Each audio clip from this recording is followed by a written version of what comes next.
చేశారు. Yes. Okay, so ఇప్పుడు అల్లరి నరేష్ గారిని మాట్లాడవలసిందిగా రిక్వెస్ట్ చేస్తున్నాము. నరేష్ గారు.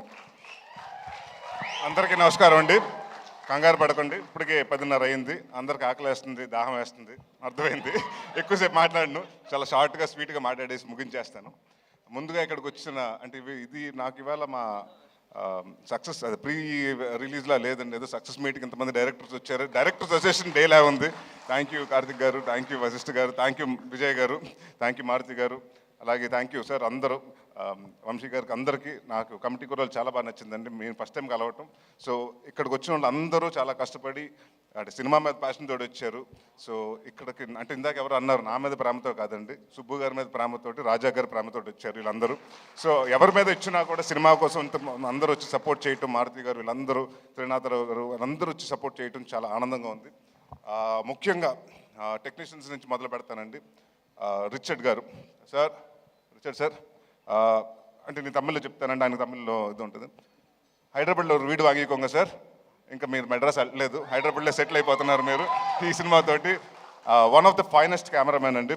అండ్ అరుపులు తక్కువ, ఏమీ ఉండదు, హడావుడి ఉండదు, ఏమీ ఉండదు, చాలా సైలెంట్గా చాలా ఫాస్ట్గా అనుకున్నది. డైరెక్టర్కి ఏం కావాలో ఈ షాట్ ఇక్కడ అవుతుంటుంది, రెండో షాట్కి ఇంకా లైటింగ్ జరుగుతూ ఉంటుంది. సో ఇలాంటి సినిమాకి అలాంటి కెమెరామెన్ రావటం మా వరం, అదృష్టం అండి. Thank you sir so much. అలాగే మాకు ఇంకొక అదృష్టం ఈ సినిమాకి అంటే అది అడగగానే ఇచ్చిన రాజా గారు కూడా థ్యాంక్ యూ. విశాల్ చంద్రశేఖర్ గారు, ఆయన ఎంతో బిజీగా ఉన్న ఈ సినిమాకి ఆయనే కావాలి అని పట్టుబట్టి మన సుబ్బు గారు చెప్తే ఆ మాటకి ఆయన ఎలాగైనా ఎట్టి పరిస్థితులు పట్టుకుని ఆయనకి కథ చెప్పించి ఒప్పించి ఆయన ఇష్టంగా చాలా కష్టంగా నిన్న 3 నెలలు దాదాపు సుబ్బు గారితో ట్రావెల్ చేశారు. సో విశాల్ గారు thanks lots for giving us a wonderful music and wonderful BGM. And ఈ సినిమా ఆల్బమ్ డెఫినెట్గా గుర్తుండిపోయే ఆల్బమ్ అవుతుంది నా కెరియర్లో. అలాగే మా చోటా ప్రసాద్ గారికి, మా బ్రహ్మకడ్లి గారికి, మా ఆర్ట్ డైరెక్టర్ బ్రహ్మ గారికి, అలాగే మా choreographer, action choreographer Prithvi and Ramakrishna మాస్టర్స్కి, మా డాన్స్ మాస్టర్ గారు జిత్తు మాస్టర్కి, అలాగే భాను మాస్టర్కి, వీళ్ళందరికీ పేరు పేరున థ్యాంక్ యూ చెప్పుకుంటున్నాను. అండ్ ఇవాళ నేను సినిమా గురించి మాట్లాడలేదండి, ఎందుకంటే అందరూ వచ్చి సినిమా గురించి మాట్లాడారు. సో ఇక్కడ చాలామంది కష్టపడ్డారు, చాలామంది అంటే మీ అందరూ ఇక్కడ కనిపించిన హీరోలు చాలామంది అక్కడ ఉన్నారు. మా డైరెక్షన్ టీం, మా ఎడిటింగ్ టీం, మా ప్రోమో రవి గారు, అలాగే ప్రతి ఒక్కరు. అండ్ మాకింత ఈ వాట్ ఎవర్ మా ఈ ఈవెంట్స్ అన్ని కవర్ చేసిన శ్రేయస్ మీడియా వారికి, అలాగే ప్రెస్ అండ్ ప్రింట్ మీడియా వారికి, ఎలక్ట్రానిక్ మీడియా వాళ్ళకి అందరికీ పేరు పేరు థ్యాంక్స్. మా వంశీ శేఖర్ గారికి, అలాగే మా తేజుకి. సో పేరు పేరుని అందరికీ thank you for supporting a lot. And ఒకటి మాత్రం చెప్తున్నానండి, అంటే సుబ్బు గారి గురించి చెప్పాలి. 2 సంవత్సరాల ముందు కథ చెప్పారు. ఫస్ట్ కథ చెప్పిన తర్వాత చాలా మెచ్చుకుని 3 నెలలు 4 నెలలు డ్యాన్స్ చేశారు. దాని తర్వాత ఎప్పుడైతే ప్రొడ్యూసర్ వచ్చారో నేను వేరే సినిమా కమిట్ అవుతుంది, నన్ను తిట్టుకున్నాడంటే ఒక 3 నెలలు 4 నెలలు మాత్రం నాకు అది తెలుసు, తిట్టుకున్నాడని మాత్రం తెలుసు, ఎందుకంటే ప్రవీణ్ చెప్పేశాడు. అయినా కూడా నేను చెప్పాను, కొంచెం వెయిట్ చేయండి సార్, కొంచెం వెయిట్ చేసి చేద్దాం, డెఫినెట్గా చేద్దామంటే ఆ ఉన్న వెయిటింగ్ పీరియడ్ కూడా ఆయన సక్రమంగా వాడుకుని సినిమాకి ఏం కావాలి, ఏమేమి చేయాలని ఒక్కరోజు కూడా ఆయన ఖాళీ ఉన్న రోజు కూడా ప్రతిరోజు సినిమా కోసమే డెడికేట్ చేశారు. అండ్ ఇందాక చెప్తున్నారు కదండి, ఆయనకు అప్పుడే పాప పుట్టింది, ఈ షెడ్యూల్ స్టార్ట్ అవ్వకముందే, మేము కరెక్ట్గా తునిలో చేసి ముందు వారం రోజుల ముందు పుట్టింది.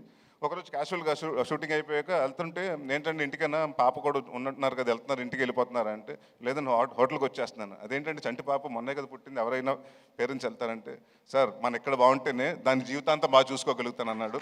సో ఆ వర్డ్ నాకు బాగా నచ్చింది. సో అలాగే చూసుకుంటారు సార్.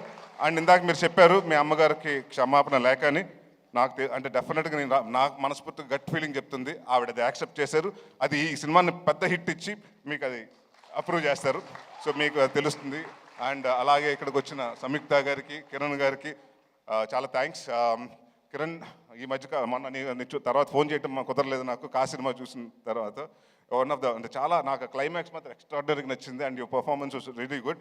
అండ్ సంయుక్త గారు, మీరు విరూపాక్ష అన్నీ చాలా బాగా చేస్తారు. అండ్ ఇప్పుడు లేడీ ఓరియంటెడ్ సినిమా అంటున్నారు. సో డెఫినెట్గా మీరే హీరోయిన్ అన్ని. రాజా గారు అంటే మా సినిమా గురించి మీకు అలా చెప్తారు, మీ సినిమా గురించి మాకు కూడా అలాగే చెప్తూ ఉంటారు. So all the best for రాక్షసి అండి. And all the best brother for carrom.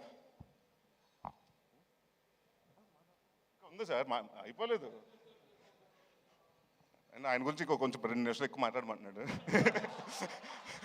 And అమృత అయ్యర్ గురించి చాలా డిసిప్లిన్ పర్సన్, టైం వచ్చి అన్ని ఏదైనా డైరెక్టర్ ఏం కావాలో చెప్తే అది చేసి artist. So very happy to work with you. And Hanuman జనవరితో హనుమాన్ ఇయర్ బిగినింగ్లో హనుమాన్తో స్టార్ట్ చేశారు, అలాగే బచ్చల మల్లితో పెద్ద బ్లాక్ బస్టర్తో ఎండ్ చేయాలని కోరుకుంటున్నాను. అండ్ ఇంకా మా ప్రవీణ్ గారి గురించి, ఇనయ, రోషన్ అండ్ మన మర్చిపోయి నీ గురించి మళ్ళీ చెప్పకపోతే మళ్ళీ ఇంకో నెక్స్ట్ ప్రెస్ మీట్ లేదా మళ్ళీ మాట్లాడతారు. సార్ మిమ్మల్ని మా ఫాదర్ కింద చేశారు, సినిమాలో మాత్రం హెట్ చేస్తాను sir, but really in life I really love you sir. And అలాగే అంకిత్ గోయ, all the very best Ankit. I know you have a very bright future. Madhu గారికి అంటే మా డైరెక్టర్ గారికి ప్రతి సిట్టింగ్లో అంటే స్టోరీ సిట్టింగ్లో, మందు సిట్టింగ్లో అన్నింటిలో కూర్చొని మా మధు గారికి, సో ఆయనకి కూడా థ్యాంక్స్ చెప్పుకున్నాను. ఇంకెవరినన్నా మర్చిపోయి ఉంటే మర్చిపోయాను, ప్రొడ్యూసర్ గురించి చెప్పాలి కదా. ఎందుకంటే ఈయనకి మేము ఆస్థాన కవుల్లాగా, మేము ఆస్థాన హీరోలు. ఈయనకి నేను సందీప్ కిషన్. సో ఇప్పుడు ఫస్ట్ సినిమా నాతోటి, సెకండ్ సినిమా సందీప్ తోటి, థర్డ్ సినిమా నాతోటి, ఫోర్త్ సినిమా ఆయనతోటి, అలాగా. సో ఇదే జర్నీ కొనసాగాలంటే మళ్ళీ మనం నెక్స్ట్ ఇయర్ కూడా ఇంకో సినిమా చేస్తున్నాం. సో ఎవ్రీ ఇయర్ హాస్యతోటి నాకు ఇది మోర్ లైక్ హోమ్ బ్యానర్ లాగా అయింది.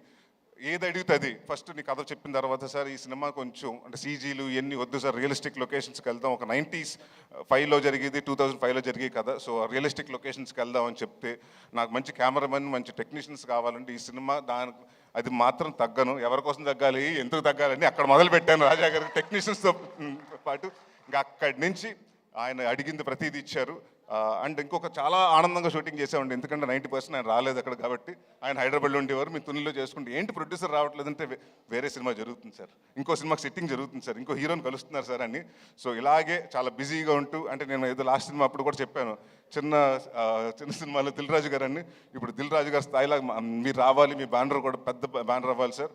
అండ్ డెఫినెట్గా మీరు ఇందాక ఆయన చెప్పినట్టు 3.5 లక్షల ఫర్నిచర్, ఇంకో 30 లక్షల ఫర్నిచర్ అవ్వాలి, దాని తర్వాత అలా పెరుగుతూ ఉండాలి, బట్ అదే ఆఫీస్ ఉండాలి. మీరు ఎన్ని సంవత్సరాలు ఉంటే ఎన్ని సంవత్సరాలు సినిమా ఇండస్ట్రీలో ఉండాలి. All the very best. ఇంకెవరన్నా మర్చిపోతే పేరు పేరున సారీ అండి, అంటే ఎవరన్నా మర్చిపోతే ఇంటెన్షనల్గా కాదు, ఐమ్ సారీ. అండ్ యా ఒకటి మాత్రం చెప్తున్నానండి, అంటే నా కాన్ఫిడెన్స్ ఉంటే ఈ మధ్యకాలంలో, అంటే మనం ఒక యాక్టర్గా చేసినప్పుడు తెలిసిపోతుంది. నేను నాంది చేస్తున్నప్పుడు మా ప్రొడ్యూసర్ సతీష్ గారిని పిలిచి రెండో రోజు చెప్పా, ఏమంటే ఎంత బాగా చెప్పాడు, అంత బాగా తీస్తున్నాడండి, రెండో సినిమా అడ్వాన్స్ ఇవ్వమని. అలాగే ఈ సినిమా జరుగుతున్న 3వ రోజు మళ్ళీ రాజా గారికి ఫోన్ చేసి, సార్ సుబ్బు ఆయన ఏదైతే చెప్పాడో అదే ఎక్స్ట్రాడినరీగా చేస్తున్నాడు, ఆయన కూడా అడ్వాన్స్ ఇవ్వమన్నారు, ఇచ్చేశారు. మరి నాకు మాత్రం పంపించట్లేదు. సో తర్వాత మాట్లాడుకుందాం పైన ఆఫ్టర్ పార్టీలో. సో అందరికి అంటే ఒకటి మాత్రం ప్రామిస్ చేస్తున్నానండి, ఇది చాలా ఎమోషనల్గా అందరూ కష్టపడి సిన్సియర్గా చేసాం. నాట్ ఓన్లీ మీ అంటే నా ఒక్కడి వల్ల, నా సుబ్బు గారి వల్ల కాదండి, 24 క్రాఫ్ట్స్ ప్రతి ఒక్కరు, లైట్ మ్యాన్ కాడి నుంచి, ప్రొడక్షన్ వాళ్ళ కాడి నుంచి, అందరూ ప్రొడక్షన్ మేనేజర్స్ కాడి నుంచి ప్రతి ఒక్కరు కష్టపడి ఇష్టపడి చేశారు. సో ఇలాంటి అంటే మేమెంత చేసినా సినిమా మీ దగ్గరకు వస్తుంది, 20వ తారీఖు మీ ముందు రిలీజ్ అవుతుంది. సో మేము కాన్ఫిడెంట్గా ఉన్నాం. మా కాన్ఫిడెన్స్ అంటే డెఫినెట్గా దాన్ని బ్లాక్ బస్టర్ చేస్తారా, సూపర్ హిట్ చేస్తారా, బ్లాక్ బస్టర్ చేస్తారా, కల్ట్కి చేస్తారా, క్లాసిక్ చేస్తారా, మీ చేతిలో ఉంది. సో బట్ నేను మాత్రం ఒకటి కాన్ఫిడెంట్గా చెప్పగలుగుతాను, ఈ క్రిస్మస్ మాత్రం మందే. ఎవరి కోసం తగ్గాలి, ఎందుకు తగ్గాలి?